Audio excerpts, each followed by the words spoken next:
आज की कहानी का शीर्षक है चूहिया की शादी।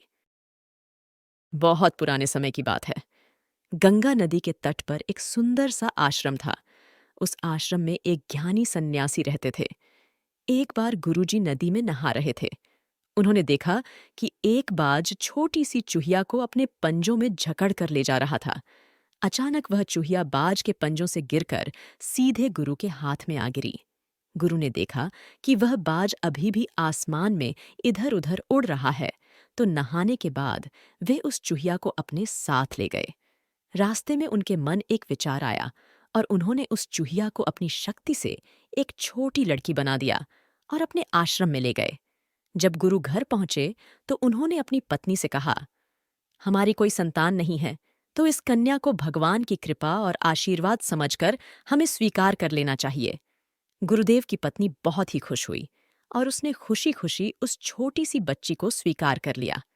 गुरु के आश्रम में लड़की बड़ी होती गई और गुरु की देख रेख में काफी शिक्षित होती गई। गुरु और उसकी पत्नी को अपनी बच्ची पर गर्व था। लेकिन अब समय आ गया गया था जब गुरु की पत्नी ने गुरु से लड़की के विवाह के विषय में बात की। पत्नी ने कहा, हमारी बेटी काफी गुणी और विशेष है, हमें उसके लिए विशेष पति ढूंढना चाहिए।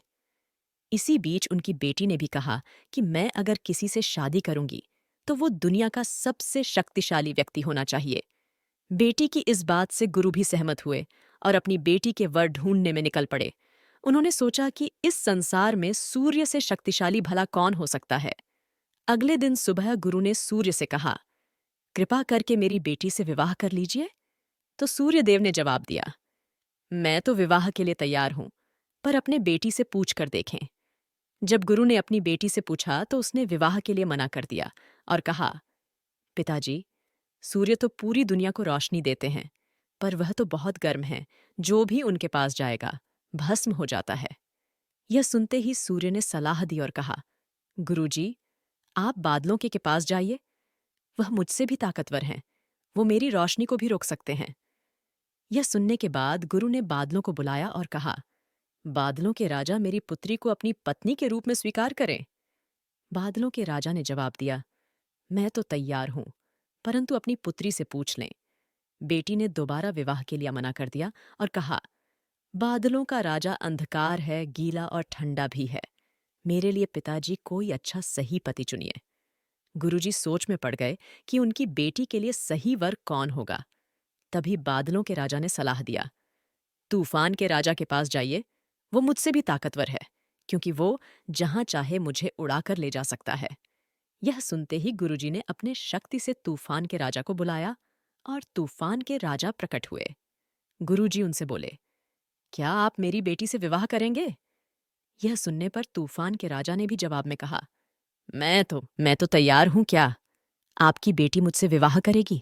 बेटी ने मना कर दिया और कहा, तूफान के राजा तो बहुत तेज हैं और जीवन में कभी भी एक जगह स्थिर नहीं रहते और अपनी दिशा भी बदलते रहते हैं। यह सुनते ही तूफान के राजा ने कहा, क्यों ना आप पर्वतों के राजा के पास जाएं, वो मुझे भी रोकने की शक्ति रखते हैं। यह सुनते ही गुरु ने अपनी शक्ति से पर्वत को बुलाया। जब वे प्रकट हुए तो गुरु ने दोबारा वही प्रश्न किया जो सबसे उन्होंने पूछा था, क्या आप मेरी बेटी से विवाह करेंगे? पर्वत राजा ने कहा, मैं तो राजी हूं आपकी बेटी से विवाह करने के लिए, एक बार अपनी बेटी से भी पूछ लीजिए। बेटी ने कहा, मैं पर्वत राजा से विवाह करना नहीं चाहती, क्योंकि ये बहुत ही कठोर हैं और स्थायी भी।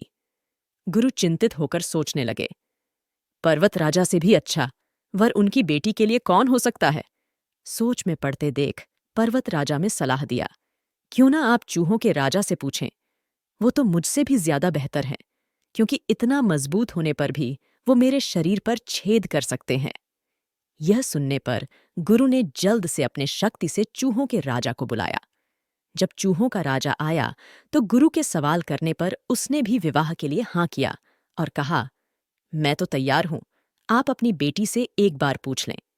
जब गुरु ने अपनी बेटी को चूहों के राजा से मिलाया तो वो उन्हें पसंद आया और उसने शर्माते हुए विवाह के लिए हाँ कर दिया। यह जानकर गुरु बहुत खुश हुआ और उसने अपनी बेटी को अपनी शक्ति से चूहिया के रूप में बदल दिया और दोनों का विवाह करा दिया। सीख, हम अपने अस्तित्व और किस्मत से जुड़ी चीज़ों को खुद से कभी भी अलग नहीं कर सकते, क्योंकि वो हमारे जन्म से हैं और हमारे खून में है।